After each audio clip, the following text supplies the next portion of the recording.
Hello there, this is Retro Spirits Gaiden, and this is Super Metroid on the Super Nintendo. Here's the Nintendo logo, silvery Nintendo logo, beautiful. It's usually gold, isn't it? This one was silver. 1994 is the year, blue is the colour, and squeaky is the sound effect. Nintendo in red there. Their logo is represented in multiple different colours. It's usually red or gold, isn't it? It's a dead person, a dead blue person. Oh no, Metroid 3! And there is the titular Metroid. Right, Super Metroid is a Metroid game. It's, you know, one of those things where you run around with a character looking for things to open maps. So you can then fight bad guys and save the galaxy. The last Metroid there's some speech. is in captivity. The galaxy is at... It's a rather bored-sounding human delivering that message. Interesting. I didn't remember this game had any speech in it whatsoever. We have a picture of Samus here with her single eye blinking. Her other eye's not visible because of the reflection on the visor. Very moody. We've got some spacey music playing into my ears via headphones, which is all well and good. Here is Samus shooting a giant brain with a missile. In a fight between brains and missiles, missiles would usually win. That is true. Like an exposed brain versus a high yield warhead is always going to result in brain splatterage. We have an egg with a Metroid in it. Samus there rather threateningly pointing at it with her handless arm. She's got like a gun arm, hasn't she, on Samus? It's all well and good. Yes, this is the quintessential platform game where you roam a large environment, find things to open new routes, solve environmental puzzles, shake hands with old fellas who have got jars full of Metroids, and it's all very, very cool. I've completed this game multiple times. I had the big box version of this on a PAL machine back in the day, but I don't remember it having speech in it. I sold the big box version on eBay for pennies. It's worth a gazillion pounds now. Do I request it? No. I've got the Japanese version here, and the Japanese version can be played in English text, so no worries there. Keres Station was under attack! Exclamation mark! Exclamation mark! Double attack! There's the ship falling into a large metal orifice in an asteroid belt. Space colonoscopy. We're doing a space colonoscopy. Can't even say it. Colonoscopy.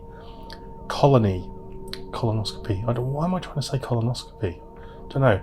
We've got a blue fadey kind of layer to the background here, and Samus in a resplendent yellow and red suit. You can see here that there's a map at the top of the screen, and it auto maps your progress. Shoot the doors to progress.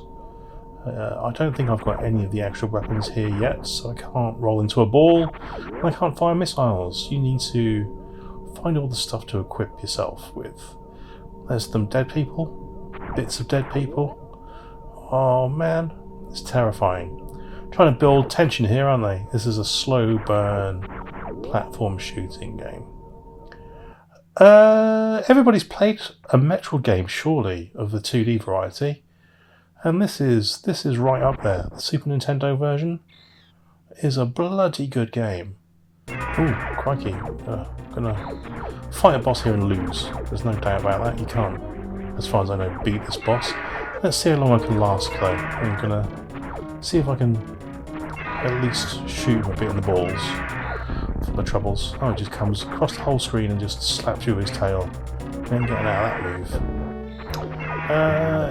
Yeah, I do like the Metroid games, the 2D ones. I have played a couple on the Game Boy Advance. Metroid Fusion is very good. Zero Mission was also pretty cool. And I never really played the NES version, so Super Metroid was the first Metroid game I ever played, and it was brilliant, and it is brilliant. This Japanese version, I had a look online recently, and if you want a box copy, you're talking about £100 for the Japanese version even. Which is crazy times, isn't it? It's absolutely crazy.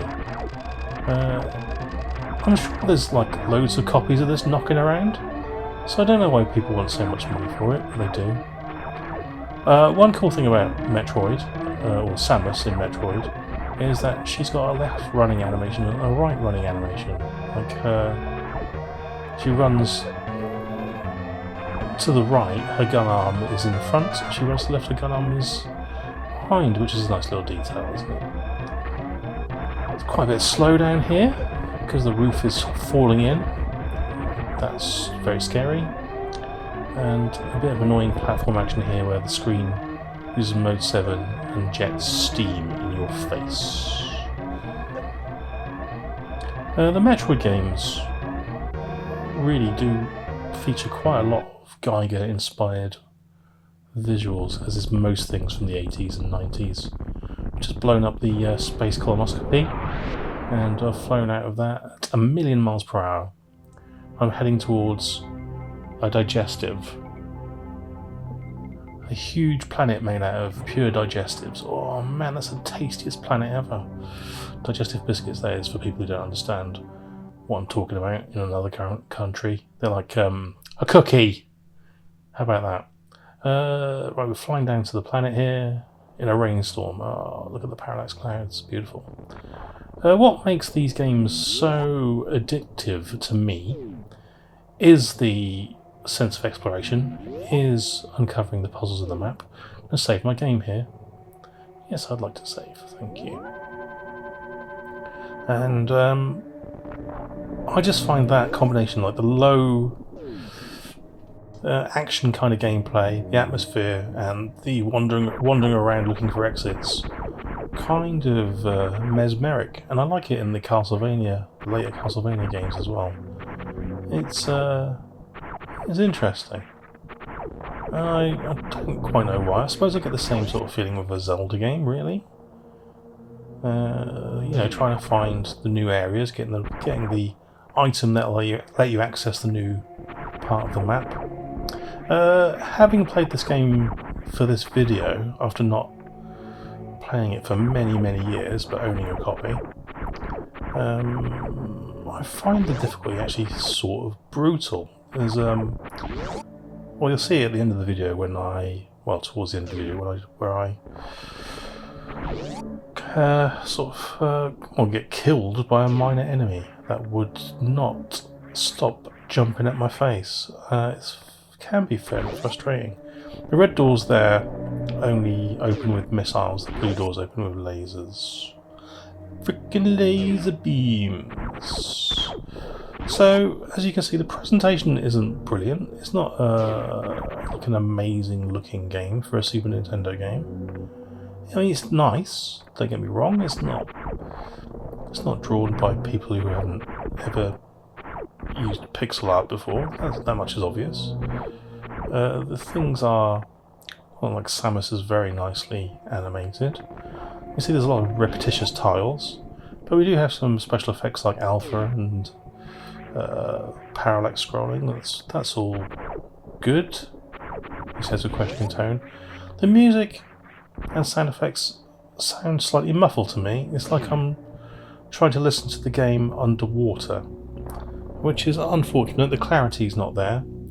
I mean, the tunes are decent. It does provide a lot of atmosphere, but if you play like another Super Nintendo game by Konami, say before this game, and you come to this game, you'll notice that the sound is muffled. I've got the morphing ball here, which means that I can now change into a ball.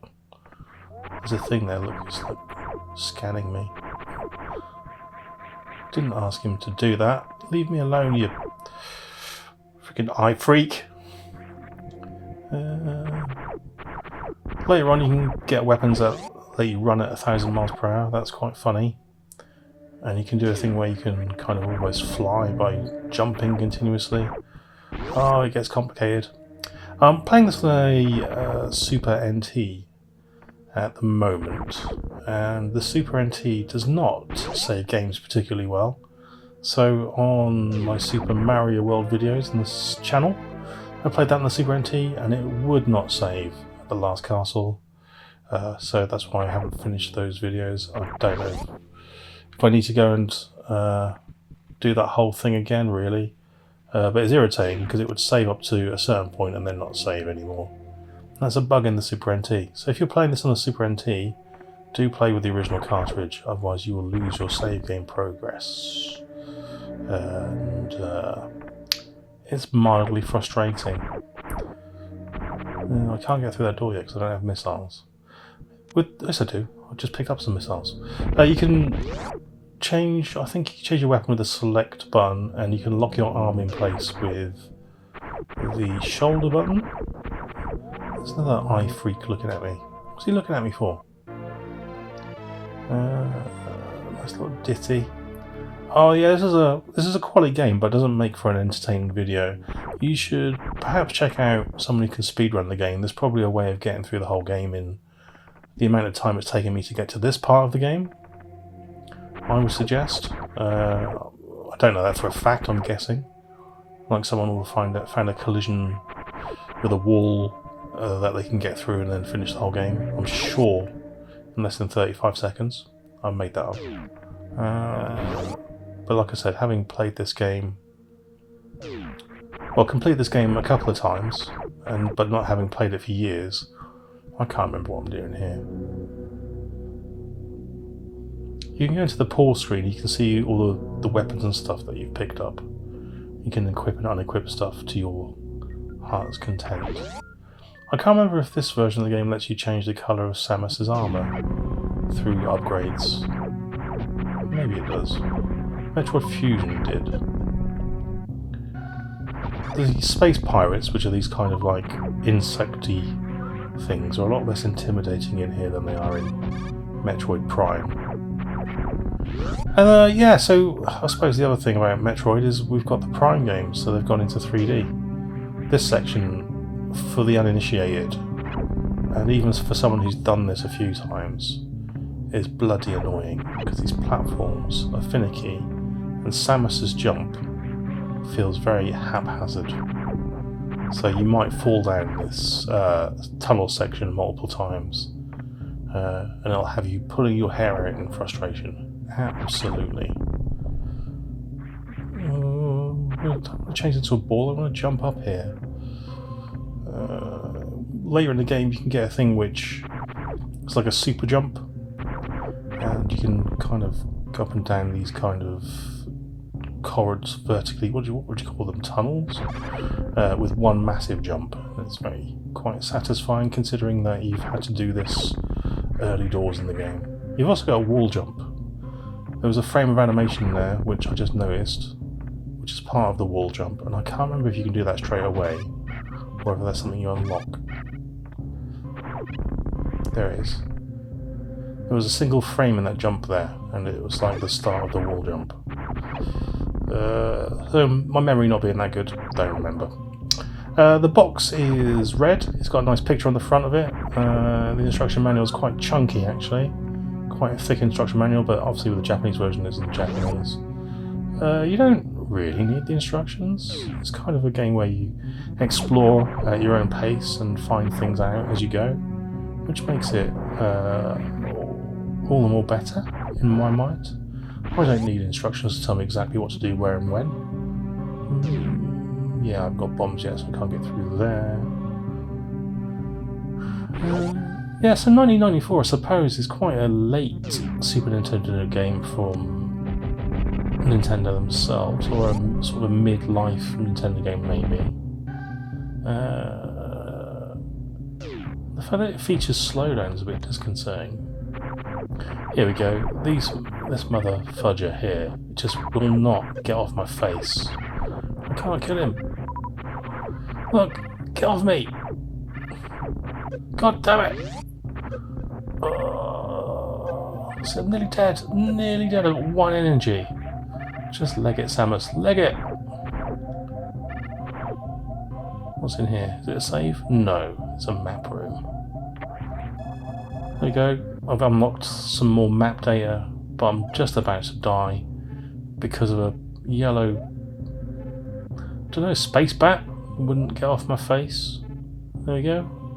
There's some map unlocked. Oh, happy exploring, people. Super Metroid is a super game. It is really cool. Everyone should play it at least once. You can get it on the Super NES Mini if you've got one of those. That's okay, but just be wary that if you're playing it on a Super NT and you've ripped it to a card, the save game won't bloody work. It's irritating. But yes, Super Metroid, fun times. Ta-ra!